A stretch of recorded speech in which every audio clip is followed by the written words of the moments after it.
মতুয়া সম্প্রদায়ের একাংশের মধ্যে বিজেপি বিরোধী নেতিবাচক প্রচারের বিষয়টি স্বীকার করলেন কেন্দ্রীয় প্রতিমন্ত্রী শান্তনু ঠাকুর।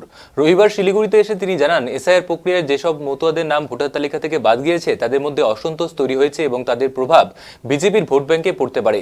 তিনি বলেন, মতুয়া সম্প্রদায় যাদের নাম বাদ গিয়েছে তাদের নাম সিএ এর মাধ্যমে পুনরায় অন্তর্ভুক্ত করার চেষ্টা করা হবে। তবে এই পরিস্থিতিতে বিশেষ করে যারা ভারতীয় জনতা পার্টির সমর্থক তাদের মধ্যে নেতিবাচক প্রভাব তৈরি হয়েছে বলে তিনি স্বীকার করেন।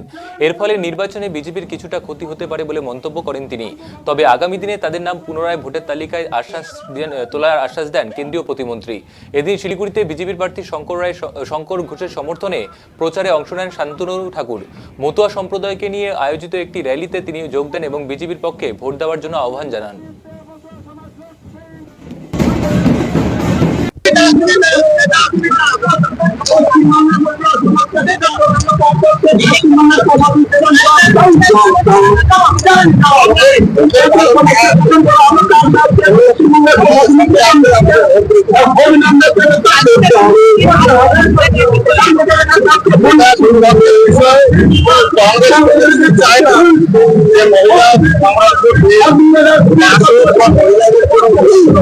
সেই কারণেই বিলটা পাস হলো।